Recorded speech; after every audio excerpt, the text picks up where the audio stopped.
Hi dear students and respected parents, నమస్తే అండి. Short term preparation చాలా స్మార్ట్ గా ఉండాలండి. స్మార్ట్ గా అంటే అందంగా కాదండి, చాలా టెక్నిక్ గా ఉండాలి. అది ఆల్రెడీ నేను మీకు చెప్పున్నాను, మన క్లాస్ లో కూడా అదే జరుగుతుంది. My dear students and respected parents, మీరు తప్పకుండా ఈ 2 నెలలు మీరు ఉపయోగించుకునే విధానాన్ని బట్టి మీరు సక్సెస్ అవుతారు. సో ఇప్పుడు షార్ట్ టర్మ్ ఎలా ఉంది, నేను ఇప్పుడు క్లాసులు ఏం చేస్తున్నాను మీరు అదే చేయండి. లేకపోతే మీ సీనియర్ టీచర్స్ ని, మీ సీనియర్ స్టూడెంట్స్ ని అడగండి. ఇప్పుడు చక్కగా కాన్సెప్ట్ నువ్వు చదువుకోవాలంటే చాలా ఇబ్బంది పడతావు. టీచర్ చెప్తున్న క్లాస్ లో కాన్సెప్ట్ జాగ్రత్తగా విన్న తర్వాత ఆల్రెడీ చెప్పాను, క్లాస్ టీచర్ నోట్స్ తగిన తర్వాత అకాడమిక్ టెక్స్ట్ బుక్ తీసుకో. స్టేట్ లెవెల్ ఎగ్జామ్ జేఈకి అయితే ఎన్సీఆర్టీ చదవాలి. ఇప్పుడు కొంతమంది పిల్లలు అమాయకంగా ఎన్సీఆర్టీ చదువుతున్నారు, అవసరం లేదు. ఎంసెట్ ఎగ్జామ్ కి, స్టేట్ లెవెల్ ఎగ్జామ్ కి ఎన్సీఆర్టీ బుక్స్ అవసరం లేదు మై డియర్.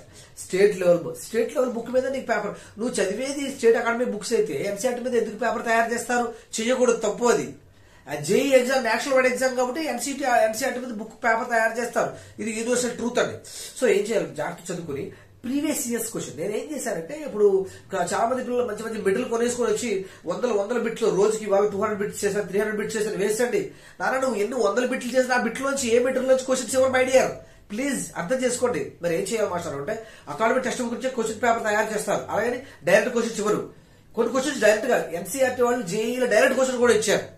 ఇప్పుడు ఏం చేయాలి, నువ్వు నోట్స్ నేను వాళ్ళ లెక్చరర్స్ అందరికీ చెప్పాను, మీరు టెక్స్ట్ బుక్ లోనే ఎగ్జాంపుల్స్ కవర్ అయ్యేలా ఎగ్జాంపుల్స్ చెప్పండి అని. అలాగే జరుగుతుంది. మీరు చక్కగా క్లాస్ ఇవ్వడం తర్వాత టెక్స్ట్ బుక్ దగ్గర పెట్టుకుని అందులో ఉన్న ఎగ్జాంపుల్స్, ఫార్ములాస్ చదవమని చెప్పాను, అలాగే చదవండి. మూడో స్టెప్ ఏంటి? ఫస్ట్ స్టెప్ టీచరు, రెండో స్టెప్ టెక్స్ట్ బుక్ లో ఉన్న అకాడమిక్ టెక్స్ట్ బుక్ లో ఉన్న ఎగ్జాంపుల్స్ అండ్ ఆ కాన్సెప్ట్ ఫార్ములాస్ చదువుతారు. థర్డ్ స్టెప్ ఏంటి? Previous exam question paper 9. నేను చాలా సార్లు చెప్తూనే ఉన్నాను, లాస్ట్ జేఈ పేపర్ కూడా ప్రీవియస్ ఎగ్జామ్ బేస్ చేసుకునే more than 50% వచ్చింది. ఇంకేం కావాలి మై డియర్? న్యూస్ పేపర్ చదవండి. ఇకపోతే ఎలా చేయాలి, అది కూడా ఎలా చేయాలంటే, ఇప్పుడు 100 పేపర్ కూడా అవసరంలా, జస్ట్ 5 years. నేను ఏం చేశాను, ఇప్పుడు మీకు పీడిఎఫ్ ఆల్రెడీ పంపించాను, 6 పీడిఎఫ్ పంపించాను. అందులో ప్రీవియస్ ఎగ్జామ్ క్వశ్చన్ పేపర్స్ ఉన్నాయి, సిడిఎఫ్ కాన్సెప్ట్ డెఫినేషన్ ఫార్ములాస్ కూడా ఉన్నాయి.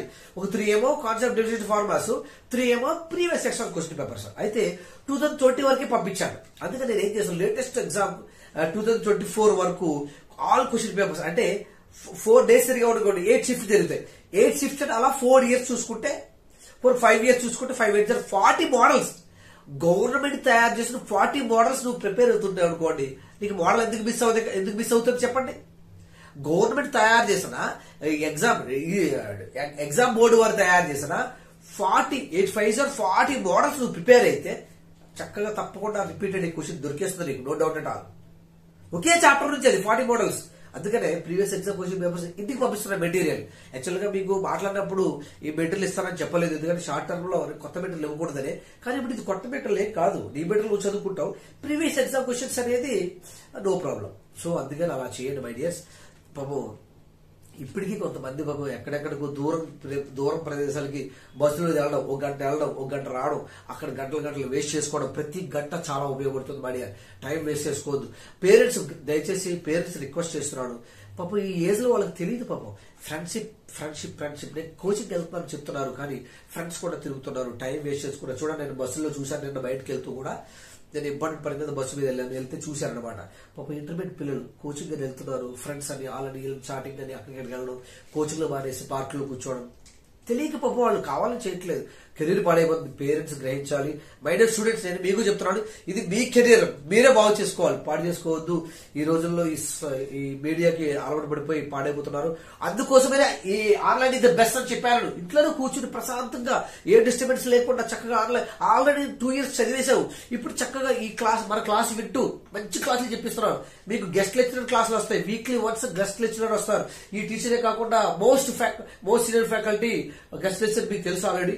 ఆ గెస్ట్ లెక్చరర్ క్లాస్ చెప్పిస్తారు, జేఈ డెప్త్ చెప్పిస్తారని చెప్పారు, అలాగే చెప్పిస్తారు. ఇప్పుడు as well as possible respond అయితే మీకు ఆ ప్రీవియస్ క్వశ్చన్ సొల్యూషన్స్ పోస్టులు ఏంటి పంపించేస్తాను, ఓకేనా? మళ్ళీ చెప్తున్నాను, పేరెంట్స్ ఈ 2 నెలలు పిల్లలు అబ్జర్వ్ చేసుకోవాలి. దయచేసి అనుమానించమని చెప్పట్లా, బంధించొద్దు. అబ్జర్వ్ చేసుకుంటూ చాలా సాఫ్ట్ గా, వాళ్ళకి చాలా సాఫ్ట్ కార్నర్ ఈ ఏజ్ లో, ఈ టీనేజ్ అనేది చాలా సాఫ్ట్ గైడ్ లైన్స్ ఇచ్చుకోండి. బట్ పేరెంట్స్ వదిలేశారంటే పిల్లలు పాడైపోతారు. అయిపోయిన తర్వాత మీరు బాధపడి పిల్లలు బాధపడి ఎవరు ఏం చేయలేరు. కాబట్టి ఈ 2 months జాగ్రత్తగా చూసుకుంటూ ఎక్కడికి వెళ్ళకుండా ఇంట్లోకి వచ్చి చక్కగా చదువుకుంటూ క్లాస్ వింటూ ఆన్లైన్ క్లాస్ వింటూ practice more and more practice చేయాలండి. ఎంసెట్ జేఈ ఈసెట్ ఏదైనా మోర్ అండ్ మోర్ ప్రాక్టీస్ చేయాలి. కానీ ఆ ప్రాక్టీస్ సిస్టమేటిక్ చేయాలి. వందల బిట్లు చేసిన వేస్ట్. నేను ఈ ముందు ఆ 50% సిలబస్ బాగా ప్రాక్టీస్ అయిపోతే మీ గ్రాండ్ టెస్ట్లు కూడా ఆల్రెడీ సిబిడి కంప్యూటర్ బేస్డ్ టెస్ట్లు మన యాప్ లో అవన్నీ టైప్ చేసి ఇచ్చారు. అవన్నీ మీకు ప్రొవైడ్ చేస్తారు. ఓకేనా? Thank you. God bless you. This is a smart preparation for short term. God bless you.